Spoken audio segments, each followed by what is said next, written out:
Porque pela medicina, uma pessoa perder 2 litros de sangue, ela já morre. Porque ela já não consegue responder a estímulos. Mas essa mulher não. Essa mulher tá há 12 anos sangrando, mas continua viva. Mas continua de pé. God. Fraquinha, mas tá viva. Sabe? Doente, mas tá viva. Então, o maior milagre é como essa mulher não morreu durante 12 anos. E às vezes a gente pensa o seguinte, às vezes a gente diz, se Jesus fizer algo, eu vou glorificar. Se Jesus fizer algo, eu vou dar uma oferta. Se Jesus fizer algo... E aquilo que Jesus já fez, você conseguiu pagar?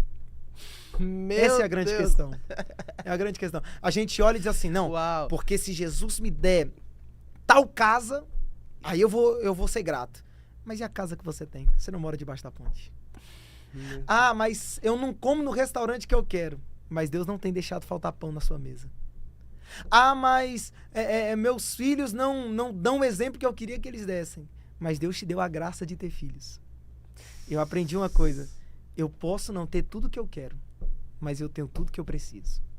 É necessário a gente ter esse entendimento quanto a isso. Não, eu vou até repetir. Eu posso não ter tudo o que eu quero, Mas eu tenho tudo que eu preciso. mas eu tenho tudo o que eu preciso. Você acha que o esquecimento ou a falta da memória daquilo que você tem pode também despertar na pessoa a chamada ingratidão? A pessoa se Claro, tornar alguém claro. ingrata? Claro.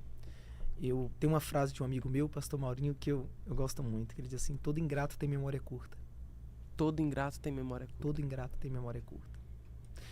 A grande frase do ingrato é o seguinte, eu nunca te pedi nada. Você fez porque você quis. Isso é ingrato.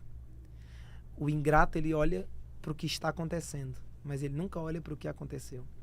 E nós sofremos demais com ingratidão. Acho que um dos grandes problemas da igreja cristã é a falta da gratidão. Se a porta fechou, a gente não glorifica. Mas por quanto tempo Deus deixou ela aberta e suprindo as nossas necessidades? Se algo aconteceu de errado, eu não vou para a igreja. Mas quanto tempo Deus fez dar certo só para abençoar você?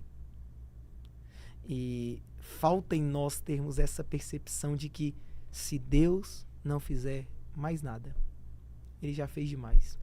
E eu nunca agradeci por aquilo que Ele fez.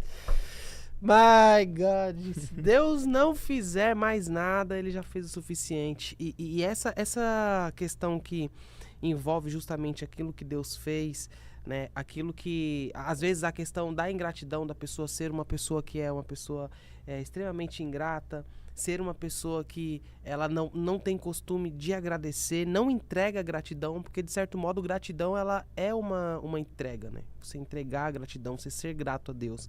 Mas puxando pelo outro lado, pelo outro contexto, como fica Deus nessa situação? Porque, por exemplo, se a pessoa não entrega, Deus ele está preocupado com aquilo que a pessoa entrega ou não entrega ou com aquilo que ele é, o que a pessoa é? Meu amigo, eu costumo dizer que Deus está mais preocupado com aquilo que somos do que aquilo que fazemos.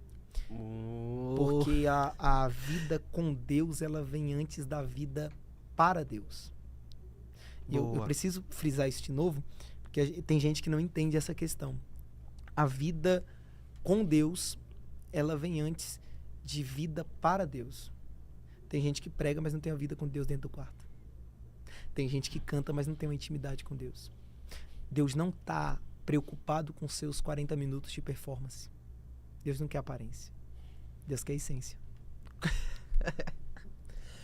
Quando a gente entende isso, as coisas começam a mudar.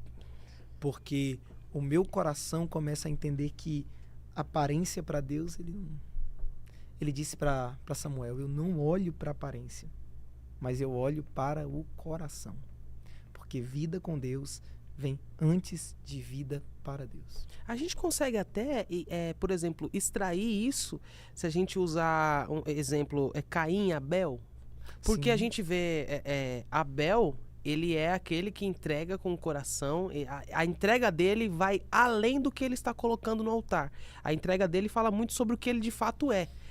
E Caim tenta fazer igual, só que Caim é completamente diferente. Ele entra nesse perfil do que não é a pessoa, é o que entrega. E Caim, ele julga a entrega dele como algo mais importante para Deus. Posso te falar uma coisa, André? Deus rejeita a vida de Caim antes de rejeitar a oferta dele. Deus rejeita Não, a calma, vida eu vou dele. descer. Repete, Deus rejeita... Deus rejeita a vida de Caim Meu antes de Deus. rejeitar a vida dele. Vou te dar um outro exemplo bíblico de quem entende que vida com Deus vem antes de vida para Deus. Lembra de Isaac? A Bíblia diz que Isaac estava cavando poços, só que aí ele chega no lugar que Deus lhe falou. Quando Isaac chega no lugar que Deus lhe falou, a Bíblia diz que Isaac levanta um altar. Depois que Isaac levanta um altar, é que ele constrói uma tenda. Depois que Isaac levanta um altar, é que ele cava o poço. Por quê? Porque ele entende. Vida com Deus vem antes de vida para Deus. Isaac entende algo que, se a gente entendesse também, mudaria toda a nossa percepção em relação a culto. Porque às vezes a gente acha que a vida com Deus no culto é suficiente. Que Deus está super feliz com o nosso domingo, 2 horinhas de culto. Deus não quer só isso. Porque a minha segunda-feira precisa ser tão espiritual quanto o meu culto de domingo. Porque a minha semana no meu trabalho precisa ser tão espiritual quanto os meus Meu dias de Deus. culto dentro da igreja. E o melhor de tudo é que primeiro Isaac se preocupa com a presença de Deus para depois se preocupar com o seu conforto. E depois de fazer tudo isso é que ele cava poço. Porque ele entende um segredo. Os poços não podem passar na frente do altar. Os poços não podem passar na Não frente do podem. altar. As dádivas não podem passar na frente do doador. Os presentes não podem passar na frente daquele que entregou os presentes. Porque cavar poço sem a presença de Deus é apenas abrir um buraco no chão. Não adianta você ter o melhor.